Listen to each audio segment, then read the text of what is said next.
I push open my front door, still shaky from 2 weeks in the hospital. Pneumonia nearly took my life. My lungs still burn with every deep breath, and my legs feel like jelly underneath me. But I'm home now, and that's all that matters. Except something feels wrong immediately.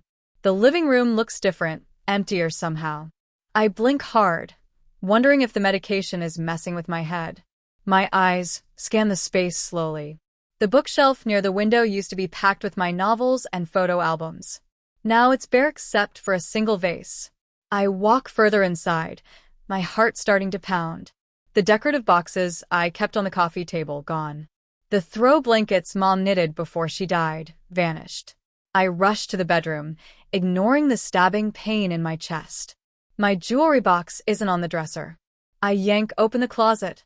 Half my clothes are missing, including the designer dress I'd been saving for a special occasion, tags still attached. Daniel? I call out, my voice cracking. No answer. But I hear movement downstairs. I find Patricia, my mother-in-law, standing by the front door with her arms folded and the most innocent smile plastered across her face. "Oh, Maya dear, you're home?" Patricia chirps like nothing's wrong. "How are you feeling?" I steady myself against the doorframe. "Patricia, where are my things?" Her eyebrows rise in perfect confusion. "What things, sweetheart?" "My clothes. My mother's jewelry box. The books from the living room." My voice rises with each word. "Half my belongings are gone." Patricia touches her chest delicately. "Oh dear, I don't know what you're talking about. Maybe you misplaced things? You were very sick after all. Memory can be fuzzy after pneumonia." The way she says it makes my blood run cold. She's gaslighting me, right to my face. "I didn't misplace anything," I say firmly. "Someone took my things while I was in the hospital." Patricia's smile doesn't waver. "Daniel and I have been taking such good care of your home. We wouldn't dream of moving anything without permission." She glances at her watch. "Oh, I must run. Glad you're feeling better." She walks past me, and I catch a whiff of my mother's perfume, the vintage bottle I kept on my dresser, the one that's now missing. That night, I confront Daniel the moment he walks through the door. "Your mother took my things." Daniel loosens his tie, barely looking at me. "What are you talking about?" "While I was dying in the hospital, Patricia came here and took my belongings. My clothes, my mother's jewelry." "Maya, stop." Daniel holds up his hand. "Mom has been helping us. She cleaned the house, brought me meals, made sure everything ran smoothly while you were sick. She stole from me. She did not steal." Daniel's voice hardens. "You're being paranoid. The medication must be affecting you." I feel like I've been slapped. I know what I had. I know what's missing. Daniel sighs heavily. "Mom said you might react like this. She warned me the illness might make you confused." "She what?" Before I can process that statement, my phone buzzes.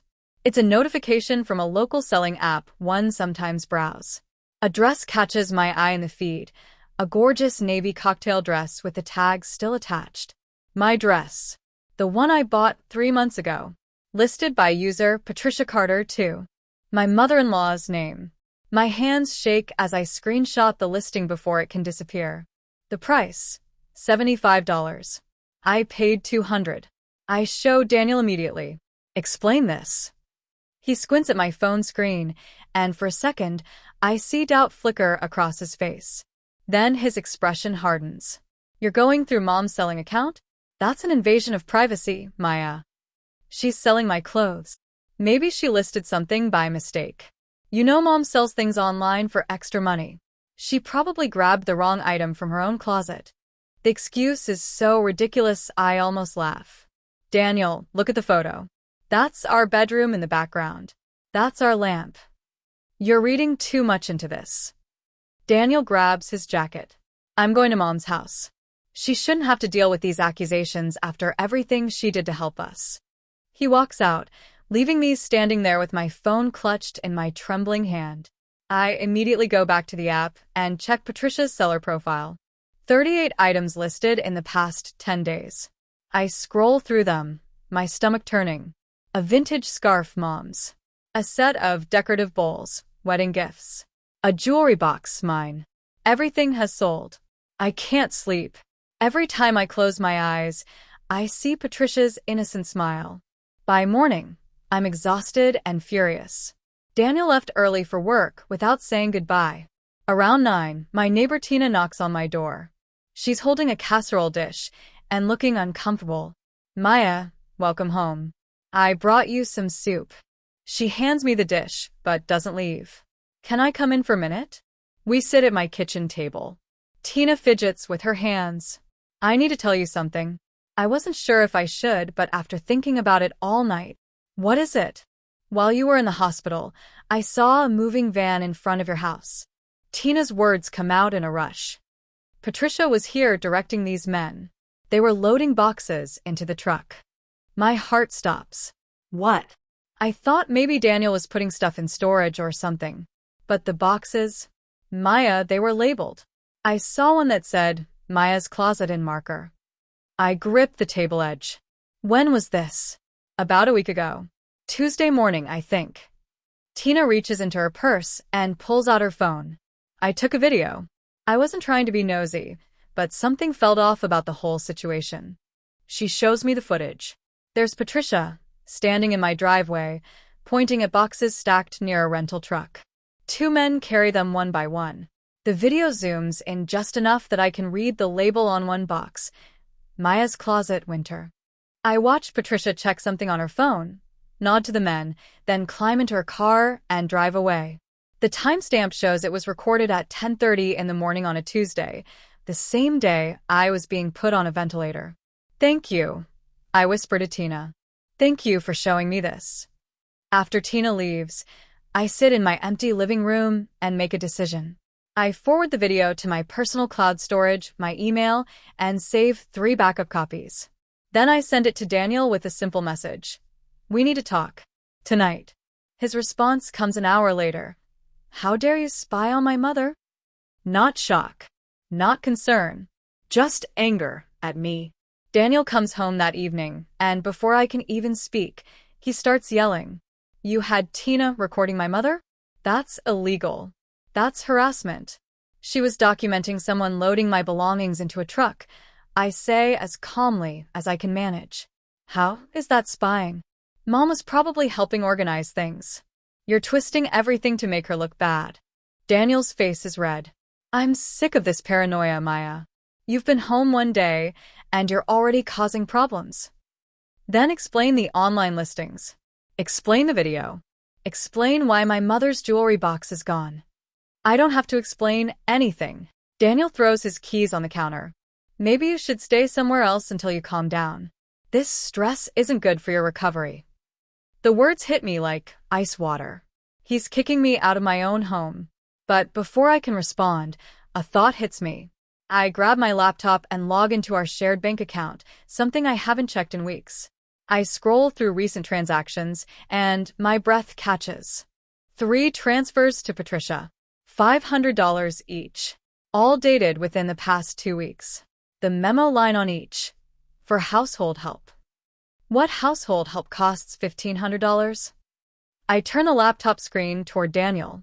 He barely glances at it. Mom did a lot while you were sick. I compensated her. That's normal. With my money? From our joint account. It's our money, Maya. I can spend it how I see fit. Daniel grabs his overnight bag from the closet. I'm staying at Mom's tonight. I can't deal with this. Of course you are. The words taste bitter. After Daniel leaves, I sit in the silence of my half-empty home. My chest hurts, not from the pneumonia, but from the realization that my husband chose his mother over me without a second thought. But I'm not done. Not by a long shot. I grab my phone and text Patricia directly. I know what you did. We need to talk. Her response comes immediately. I don't know what you mean, dear. Get some rest. You're still recovering. Then she blocks my number. That's when I remember something. Before I went to the hospital, I'd been updating our home inventory for insurance purposes. An app on my laptop that automatically synced photos and descriptions of valuable items. I open the app, and my hands start shaking. Everything's there. Timestamped. photographed, cataloged, including serial numbers, purchase dates, and values. The next morning, I drive to Patricia's house. My hands grip the steering wheel too tight, but I need to see what she's hiding. Patricia's not home, her car's gone. But I know where Daniel keeps a spare key, under the ceramic frog by the back garden. My hands shake as I unlock the door. This is technically breaking in, but these are my belongings. The house is quiet. I head straight for the basement, the place where Patricia stores everything. The stairs creak under my feet. At the bottom, I pull the chain for the overhead light. And there it is. My life, packed in boxes. I tear open the first one. My childhood diaries, the ones I kept on my bedroom shelf. Mom's antique hand mirror wrapped in newspaper. Wedding gifts still in their original packaging. A jewelry box, not Mom's main one but a smaller one I kept earrings in. I move to the next box. Photo albums from college. The decorative bowls from our living room. My favorite winter coat. Everything Patricia claimed didn't exist is right here, hidden in her basement like stolen treasure. I start taking photos with my phone, documenting every single item. That's when I hear footsteps upstairs. The front door opening. Patricia's voice calling out, "Daniel? Are you here?" I freeze behind a stack of boxes, my heart hammering. Patricia's heels click across the floor above me. She's talking to someone on the phone. "Yes, I moved everything last Tuesday," Patricia says, her voice muffled but clear enough. She'll never find out what I did with the rest. It's all listed under Daniel's account anyway.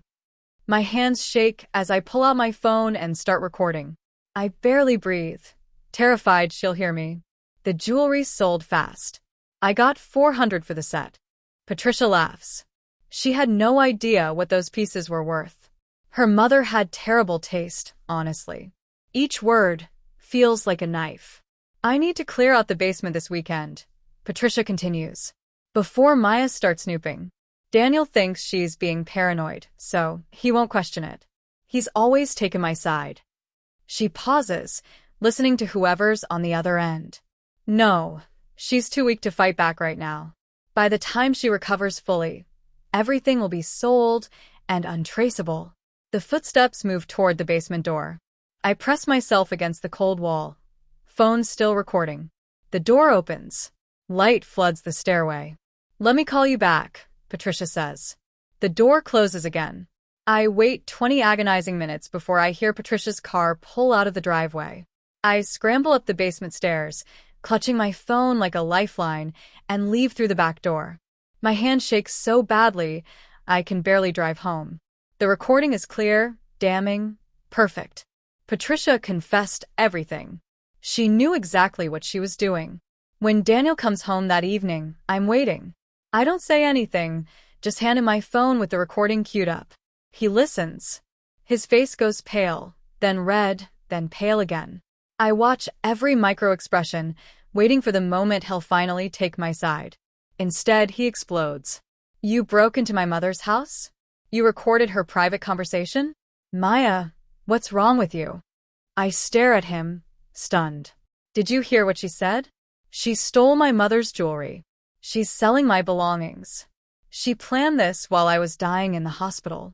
You had no right to invade her privacy." Daniel's voice rises. "You're tearing this family apart. I'm not the one who stole." Before I can finish, Daniel's phone rings. It's Patricia. He answers immediately, and I hear her voice, high and panicked. "Daniel, I don't feel well. I think I'm having a heart episode." Daniel rushes out to Patricia's house. I stand in our living room, phone still clutched in my hand, replaying the conversation in my head.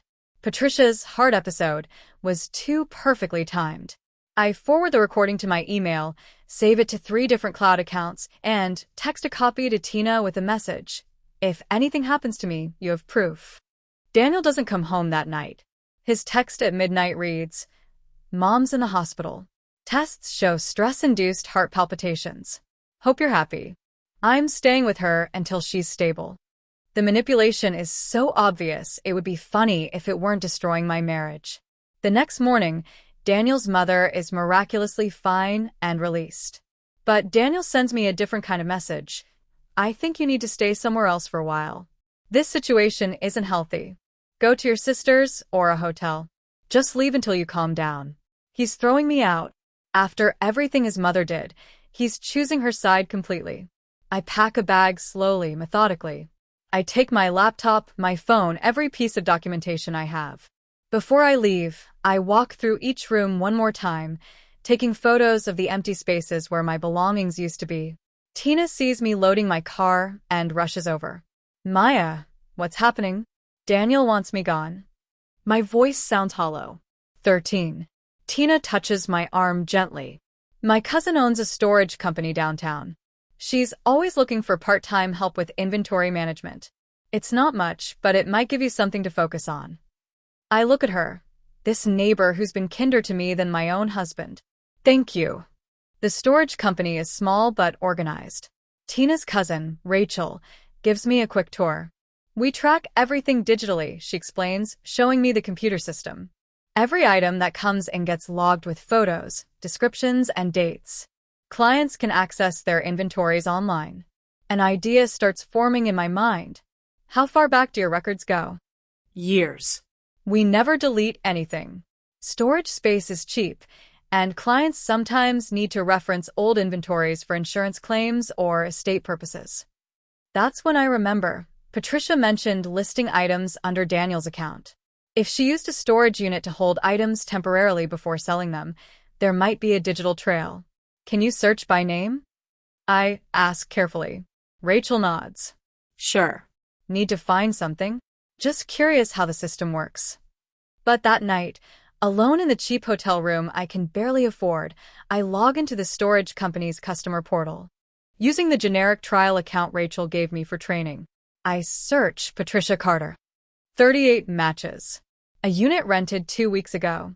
The next morning at the storage company, I wait until Rachel steps out for coffee. Then I pull up Patricia's storage account on the system. Every item is photographed and logged. Designer dresses, jewelry boxes, decorative items, books. My belongings. All of them. Cataloged and dated to the exact days I was in the hospital. Patricia had been smart enough to use storage temporarily, cycling items through to avoid suspicion. But she wasn't smart enough to realize everything would be digitally documented. I photograph every screen, every inventory list. The evidence is overwhelming. But I need more. I need to connect the dots between the storage unit and the online sales. I create a fake buyer profile on the selling app where Patricia lists items. Then I start messaging her about various pieces. One listing catches my eye. Vintage ring set, estate sale find. The photo shows Mom's engagement ring and wedding band. The ones she made me promise to keep in the family. The ones with her handwriting engraved inside. Forever, love, Mom. My hands shake with rage as I type a message to Patricia's seller account. Very interested in the ring set. Can we meet to see them in person? Patricia's response comes within minutes. Available tomorrow at Joe's coffee shop, 2 p.m. Cash only. I arrive at Joe's coffee shop 15 minutes early, my heart pounding. I chose a table in the back where I can see the door. I've planned this carefully. Phone recording in my purse, Tina waiting in her car outside as backup. At exactly 2 p.m., Patricia walks in. She's dressed nicely, carrying a small velvet pouch. She scans the coffee shop, looking for her buyer. When her eyes land on me, she freezes. I wave her over, keeping my expression neutral. Hi, Patricia. Looking for someone. She recovers quickly, that fake smile sliding into place. Maya, what a surprise. I'm here to meet a client. I know. I'm the buyer. I gesture to the chair across from me. Sit down. We need to talk about these rings. Patricia's smile falters.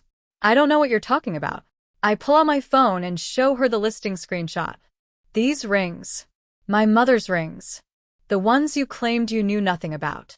Patricia's face goes pale, then red. You tricked me. You stole from me.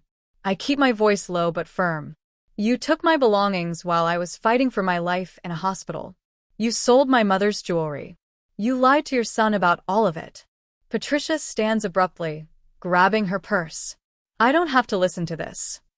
Patricia rushes toward the door, but in her panic, she drops something, a large envelope that slides across the floor. I grab it before she can. Inside are inventory tags, the kind used by storage facilities.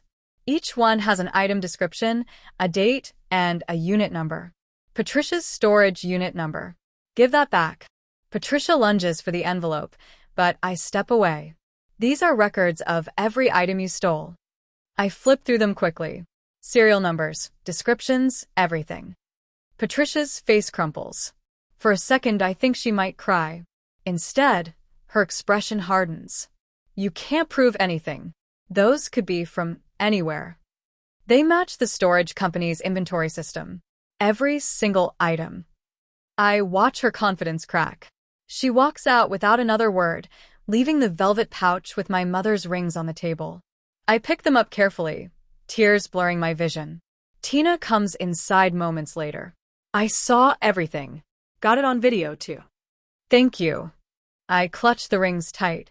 Now I need to get the rest of my things back. That night, I remember something else. Before I got sick, I'd been obsessive about documenting our belongings for insurance.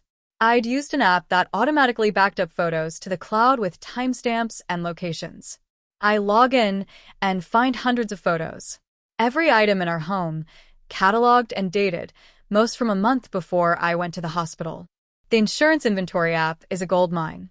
Each photo includes metadata, date taken, GPS coordinates, even the device used. It proves beyond doubt that these items were in my home, in my possession, before Patricia took them. But one document makes my blood run cold. It's a donation form from a local charity, dated the day after I was admitted to the hospital. The signature at the bottom says Maya Carter, but it's not my handwriting. Patricia forged my signature to donate my belongings, making it look like I'd authorized everything. It was her insurance policy, her way to claim legitimacy if anyone questioned her. I take the document to a lawyer's office downtown. Her name is Susan Park, and she comes highly recommended. I spread everything across her desk. The videos, the recordings, the inventory photos, the forged signature. Susan reviews it all, with a practiced eye. When she finishes, she leans back in her chair. You have an excellent case for theft and fraud, but I'd suggest we wait. Wait, I echo. Why? Because people like Patricia don't stop. If we push now, she'll lawyer up and play victim. But if we let her continue, let her think she's getting away with it, she'll make bigger mistakes. Susan taps the forged document. Let's set a trap. Susan's plan is simple, but brilliant. We create a fake inheritance notice. My aunt, who actually lives in Florida and knows nothing about this, supposedly left me valuable heirlooms in her will. Tina agrees to pose as the notary delivering the news. We stage it at my hotel, but we make sure Patricia overhears through a pocket dial to Daniel's phone. Your aunt left you the family jewelry collection? Tina says loudly, playing her part. The appraisal says it's worth at least $50,000. It should arrive next week. I respond just as loudly. I'll keep everything at the house for now. Daniel said I could come back to get some of my things. We hang up. Then we wait. That night, Susan helps me install hidden cameras in 3 rooms of my house, the bedroom, the closet, and the living room. They're tiny, professional-grade, motion-activated. Daniel has no idea. I still have a key. 2 days later, the cameras detect movement. At 11 p.m., my phone alerts me to activity. I open the app with shaking hands. Patricia and Daniel are in my bedroom, rifling through boxes in the closet. Patricia's whispering, but the camera audio is clear enough. The jewelry must be here somewhere. We need to find it before Maya gets back. Daniel nods, pulling out drawers. Mom, are you sure about this? She owes us, Daniel. After everything we've done for her. I watch the camera footage with Susan in her office. We see everything, Patricia and Daniel searching my bedroom, checking under the bed, even prying open a locked drawer with a screwdriver. That's breaking and entering, Susan says calmly. Plus destruction of property. What do we do now? Now. Susan smiles. Now we bring in the police. But Susan has one more idea. She sends the footage anonymously to Daniel's workplace HR department. His company has strict ethics policies. Any criminal behavior, even suspected, triggers an immediate investigation. Within 2 days, Daniel is suspended pending review. When he calls me, screaming about how I've ruined his career, I stay silent. I let him yell himself hoarse. Then I say quietly, "I didn't ruin anything, Daniel. You did that yourself." The next day, Patricia shows up at the storage company where I'm working. Rachel is at lunch, so I'm alone at the front desk. Patricia storms in, her face red with fury. "You ruined my son's life. He could lose his job because of you. He broke into my house and destroyed my property." I reply calmly, "That was his choice." "You manipulative." Patricia's scream echoes in the small office. "I'll see you for defamation." "For harassment." For what?" "Documenting theft." I stand up. "Go ahead. Sue me." Let's see what a court says when they see all the evidence. Patricia's rant draws attention. A few customers peek in, confused. Someone pulls out their phone and starts recording. Patricia doesn't notice. She's too busy screaming about family betrayal and ungrateful daughters-in-law. "You're going to regret this," she hisses. "I'll make sure everyone knows what a horrible person you are." "Please do," I say. "Tell everyone how you stole from a dying woman. I'm sure that'll work out great for you." Patricia storms out, and within an hour, the video of her meltdown is circulating on local social media. People recognize her from the selling app. The comments roll in, "Isn't this the woman selling stolen goods? And my friend bought a dress from her. Said it still had hospital bracelet in the pocket." Susan calls me that evening. "We need to move now. File the police report tonight." At the police station, I meet with Detective Harris.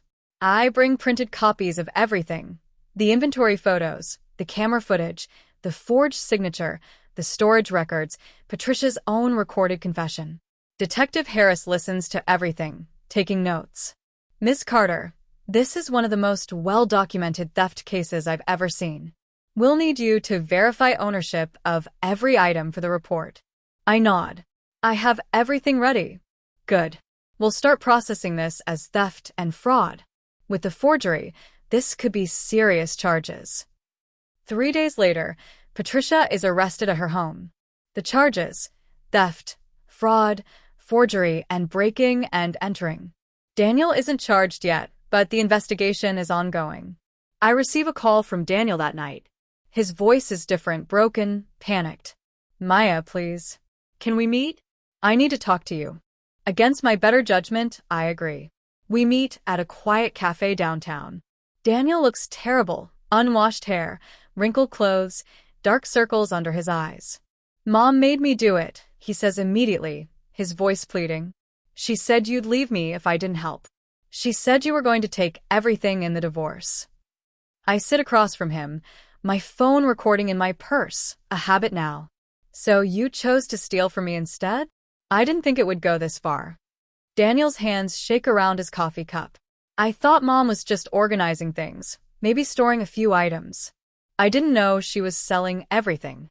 "You transferred $1,500 to her, Daniel. You knew something." He puts his head in his hands. "I'm so sorry, Maya. I was wrong. I should have listened to you. I should have protected you."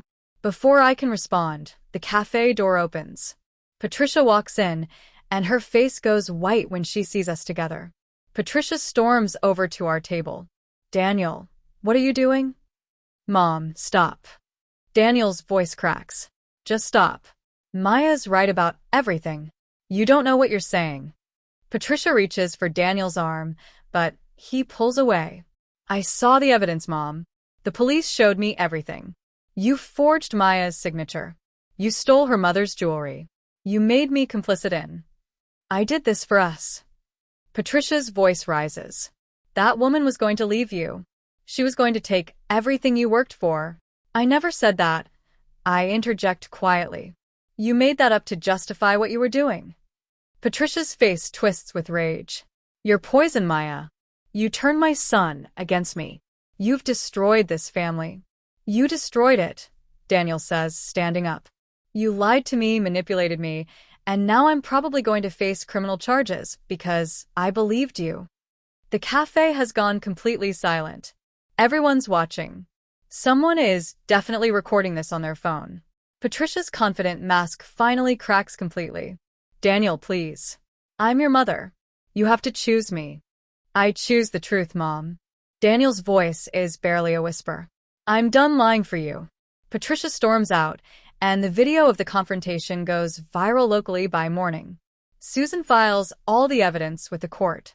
The inventory documentation is airtight. Every item photographed, timestamped, and cross-referenced with the storage records and online sales. Patricia's forged signatures are analyzed by a handwriting expert who confirms they're fraudulent. The court freezes Patricia's bank accounts, pending full investigation. Every cent she made from selling my belongings is now inaccessible. Daniel's family starts turning on Patricia. His aunt calls me to apologize. His younger sister sends flowers with a note. I always knew Mom was difficult, but I never imagined this. I'm so sorry. Even Patricia's closest friends stop visiting. The community that once saw her as a devoted mother and helpful neighbor now whispers about her crimes. One afternoon, a letter arrives at my hotel. It's from Patricia, handwritten on floral stationery. Maya, I'm begging you to drop the charges. I'm your family. I made mistakes, but we can work this out privately. Please don't destroy me in the name of revenge. I'm sorry for everything. Think about Daniel. Think about our family. Please. I read it twice, sitting on the edge of my hotel bed.